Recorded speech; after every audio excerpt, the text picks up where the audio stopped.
barakatuh lọ́yà. Wa alaikum salam wa rahmatullahi wa barakatuh. Ẹ dákun ẹ bá wa dárúkọ yín fún àwọn ará ilé. Orúkọ mi òun ni Abdulkadir Adémọ́lá Abọ́lájí Àjàsá Esquire. Alhamdulillah. A rí pé bí kéèsì tó ní ṣe lọ, a fẹ́ kí ẹ ṣàlàyé bí ó ṣe lọ fún àwọn ará ilé. Alhamdulillah rabbil alamin.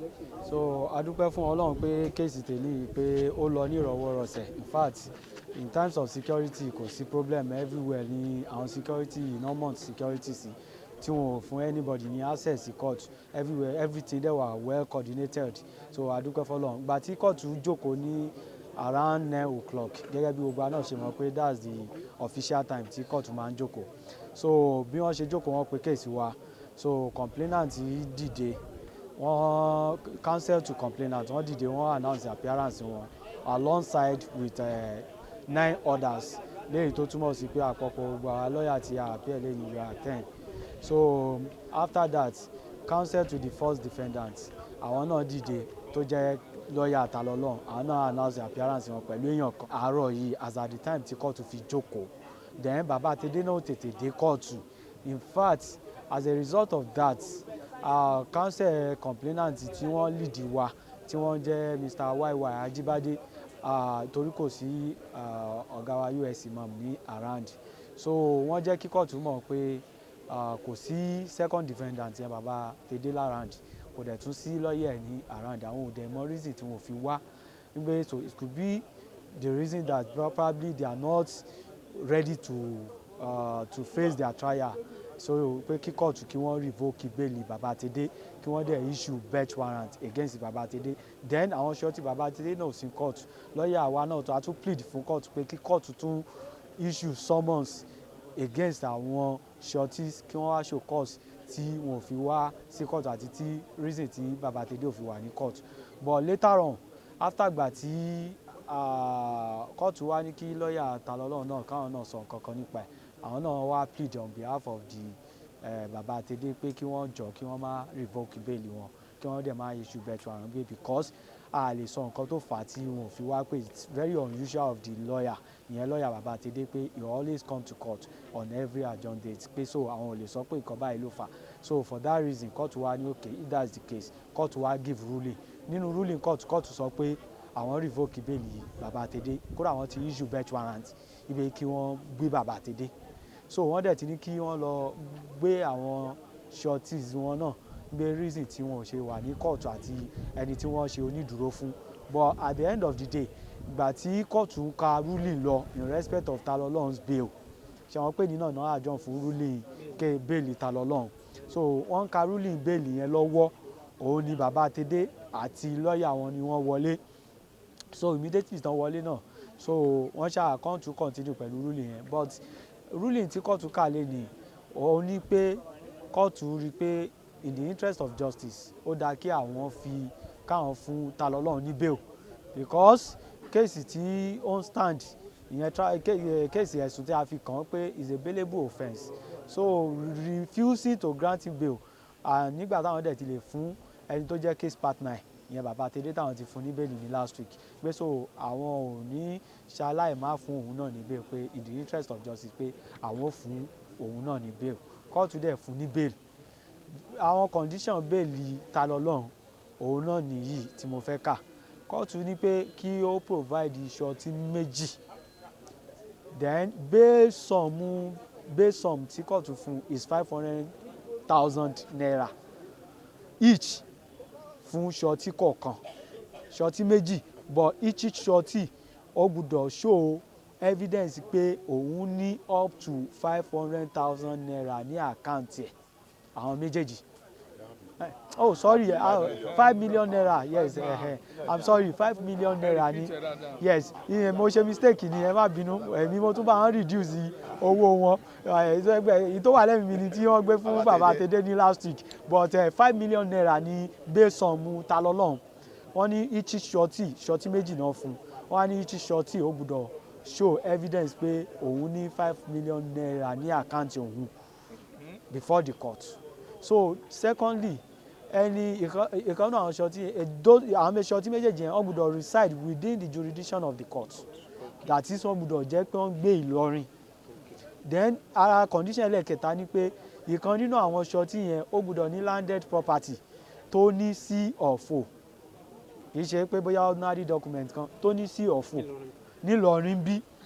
Then ẹlẹ́kẹrin ni pé community leader ó gbọ́dọ̀ jẹ́ community leader kan ó gbọ́dọ̀ jẹ́ lára àwọn ṣọtí tí ó dúró fún. Mọ́gàjí Aláǹgbá Dáúdù àwọn nǹkan tí kóòtù ń refer sí as community leader àtàwọn bẹ́ẹ̀ lọ. So wọ́n dẹ̀ ní ó gbọ́dọ̀ show irú àwọn ṣọtí tó fẹ́ wá yẹn náà ó gbọ́dọ̀ show evidence of tax clearance nígbà àwọn san tax àwọn déédéé fún gọ́ọ̀mẹ̀ntì Kwara State. So àwọn condition tó ń fún lélẹ̀ tó bá ti lè meet up láàárín sí ìsago mẹ́rin kódà Tani Olohun I don't know bóyá ó free mi ì lè sọ bóyá ó free but tó bá lè meet up condition yẹn ó ti free níwájú upper area court. So court ti free ẹ̀ upper area court. Ẹ dákun gẹ́gẹ́ bí ìbéèrè mi ó ní wípé tó bá meet up pẹ̀lú àwọn condition tí wọ́n gbé sí ṣé ó sì lè lọlé torí pé a gbọ́ pé ilé ẹjọ́ kan ti da béèlì ẹ̀nù tẹ́lẹ̀ tí wọ́n ní kó sì máa wà ní remand ṣó lè lọlé.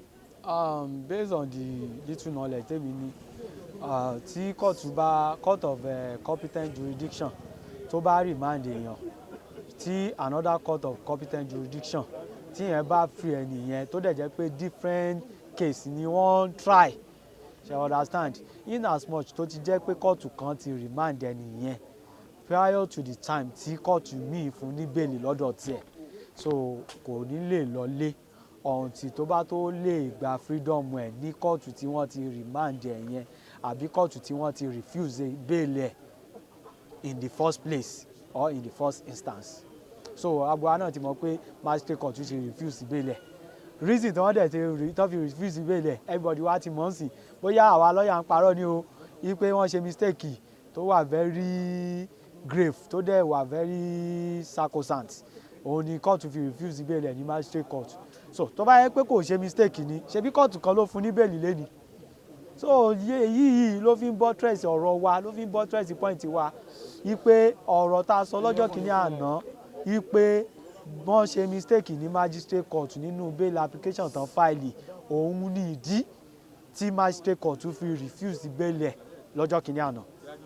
Tó wáyé pé wọn ò ṣe mistake níbẹ̀ gẹ́gẹ́ bí wọn ò ṣe mistake níbi ti upper area court yìí lẹ́nì so ó láìkì kó jẹ́ péjọ yẹn náà wọ́n fún wọn ní bail lè jẹ́ pé bó ṣe jẹ́ wọ́n fún ní bail níbí báyìí lẹ́nì kò bá kàn tiẹ̀ perfect bail ẹ̀ kò bá máa lọ lẹ́nì bọ́ọ̀lá pé mistake tán ti ṣe níbẹ̀ yẹn lọ́jọ́ kìíní àná òun ni pé ló fi jẹ́ pé bail tán fún lẹ́nì yìí náà gan it just like bíi pé ó máa ṣì wà ń bẹ̀ náà ni títí tí Ọlọ́run ó fi ní kó perfect bail ti bí àti tí ó fi lọ appeal against the ruling ní magistrate court in respect of his bail so bí yẹn ṣe jẹ́ nìyẹn.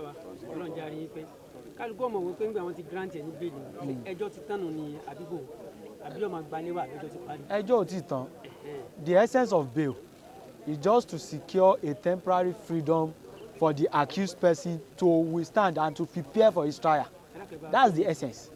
ní pé ìdí pàtàkì tí ilé ẹjọ́ fi máa ń fún àwọn accused person ní bẹ́ẹ̀lì náà òun ni láti yí pé kí wọ́n lè bá a ní freedom òmìnira ráńpẹ́ fúngbà díẹ̀ láti lè lọ múra láti prepare láti gbéradì fún trial ìgbẹ́jọ́ wọn gangan láti rojọ́ so that wọ́n lè máa wá láti ilé láti máa continue case wọn. so ìdí pàtàkì. ìbéèrè ẹlẹ́ẹ̀kejì ẹ dákun gẹ́gẹ́ bí ilé ẹjọ́ wọ́n máa ń béèrè kíní kan pé kí ni prayer wa kí làdúrà wa kí ni nǹkan tí àwa mùsùlùmí fẹ́ lé lọ́rọ̀.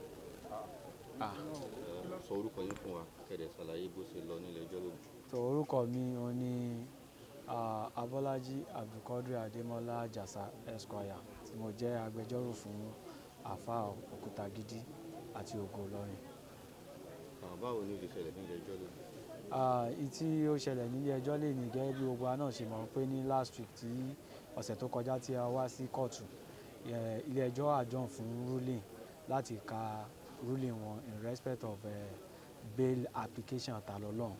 So nígbà tí ó dẹ̀ di èní yìí tí kóòtù jókòó lọ́ọ̀yà àwa lọ́ọ̀yà tá jẹ́ ti àfa Òkútagidi àwa la kọ́kọ́ announce appearance wa tí ẹni tó lead wa jẹ́ YY Ajíbádé pẹ̀lú àwa 9 tó jẹ́ pé àpapọ̀ àwa lọ́ọ̀yà tá appear fún complainant lé ní ajẹ́ 10. Lẹ́yìn ìgbà náà ni lọ́ọ̀yà first defendant tí a mọ̀ sí Tani Olohun làwọn náà dìde ni wọ́n announce appearance wọn ní pé àwọn appear pẹ̀lú àwọn méjì kan kúnra tó fi jẹ́ àwọn 3. Lẹ́yìn náà ni lọ́ọ̀yà àwa inform àwa lọ́ọ̀yà complainant a inform ilé ẹjọ́ wípé tó second defendant tó jẹ́ bàbá Tèdé wọn ò sí ní kóòtù, lọ́ọ̀yà àwọn náà ò sí ní kóòtù, a sì mọ reason tí wọn ò fi wà ní kóòtù torí pé àìsí wọn ní kóòtù àti rí kí wọ́n communicate pẹ̀lú anybody wípé ìdí báyìí ló fà á tí àwọn ò ṣe sí ní kóòtù. Ìyẹn ni a sọ fún ilé ẹjọ́, but nígbà tí a sọ yẹn tán a wá sọ fún ilé ẹjọ́ pé kí ilé ẹjọ́ kí wọ́n revoke bẹ́ẹ̀lì bàbá Tèdé torí pé ó jump bail kò wá sí kóòtù ní èní yìí. Ìgbàlérè pé bàbá Tèdé ó padà farahàn ní ilé ẹjọ́. Nígbà tí kóòtù ń ka ruling lọ ni bàbá Tèdé padà dé látàgbà tí kóòtù tiẹ̀ ti already rule pé òun revoke bẹ́ẹ̀lì bàbá Tèdé tí kóòtù dẹ̀ ní pé kóòtù dẹ̀ issue bench warrant against bàbá Tèdé ó dẹ̀ ní káwọn sureties ẹ̀ kí wọ́n show cause ní kóòtù reason tí bàbá Tèdé ò fi wà ní kóòtù. So after tí kóòtù give ruling in that regards ni bàbá Tèdé wọlé àti lọ́ọ̀yà wọn, so after that ni kóòtù ń ka ruling wọn lọ. A rí i pé ilé ẹjọ́ ti fún Tani Olohun ní bẹ́ẹ̀lì pé kó máa tàsílẹ̀ wá ṣẹjọ́. Àwọn nǹkan tí wọ́n gbé kalẹ̀ ǹjẹ́ ó jẹ́ ohun tí yóò ṣeé ṣe fún Tani Olohun? Nǹkan tó fẹ́ kò sí nǹkan tí ò ṣe ṣe, ó depend lórí bí ẹni tí ó fẹ́ ṣe nǹkan bó bá ṣe lágbára sí.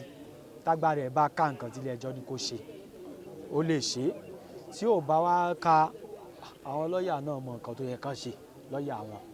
Ṣùgbọ́n ohun tèmi rí tó jẹ́ nǹkan tí ilé ẹjọ́ kà kalẹ̀ pé kí wọ́n ṣe òun náà ni pé àkọ́kọ́ wọ́n ní kí wọ́n provide 2 sureties, reliable sureties, àwọn onídùúró méjì tí wọ́n ṣe fọkàn tán tí wọ́n dẹ̀ jẹ́ pé owó tí wọ́n fi jẹ́ onídùúró fún Tani Olohun òun jẹ́ mílíọ̀nù 5 fún ẹnì kọ̀ọ̀kan.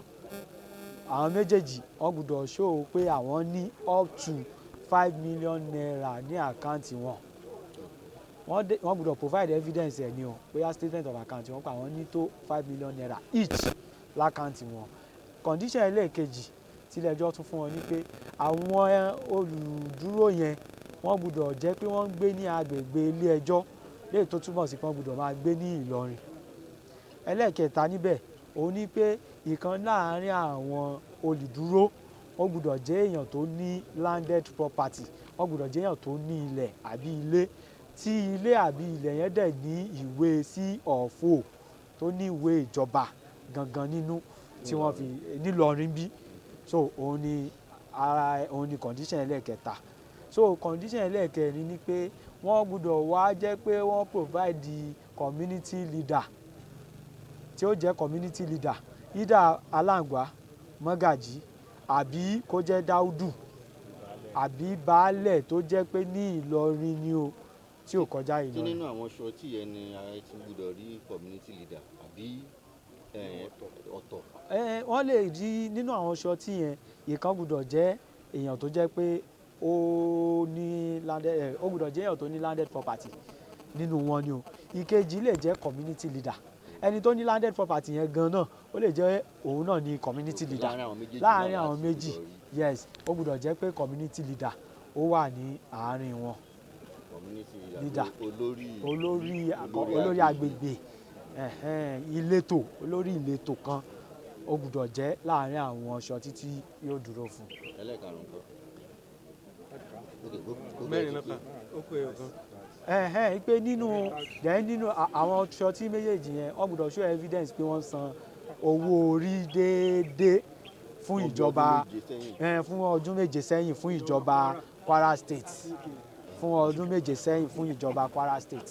Ní ìwòye sí gẹ́gẹ́ bí agbẹjọ́rò ǹjẹ́ rò wípé gbogbo nǹkan tó kà kalẹ̀ yìí ó ṣeé ṣe fún Tani Olohun láti kúrò ní àhámọ́? Gẹ́gẹ́ bí mo ṣe mọ̀ ó ní pé ó ṣeé ṣe fún Tani Olohun kó kò ní àhámọ́ tó bá fi lè meet up tó bá lè ṣe gbogbo àwọn nǹkan tí ilé ẹjọ́ kà kalẹ̀ pé kí wọ́n ṣe yìí.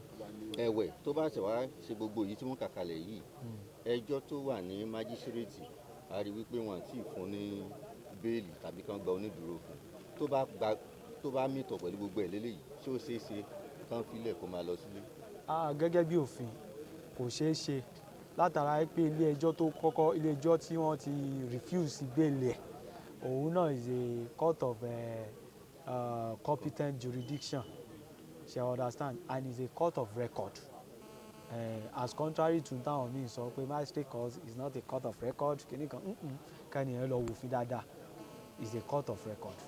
So bó ṣe wà yẹn níwọ̀n ìgbà tí wọ́n ti lè ní kán dá padà sí prison di on the 5 tílé ẹjọ́ magistrate court ti refuse bail ẹ̀ ń bẹ̀ kò ní lè jáde ifun tó bá meet up pẹ̀lú bail condition ti upper area court until tí wọ́n bá lọ appeal against the ruling magistrate court tí wọ́n bá padà wá fún ní bail so ló tó free yanyan so bí ó ṣe jẹ́ nìyẹn. ẹ ṣe púpọ̀ orúkọ yín àti bẹ́ẹ̀ ṣe jẹ́ lẹ́ẹ̀kan. So orúkọ mi ò yí padà èmi ni Abdulkadir Ademola Abolaji Ajasa Esquire.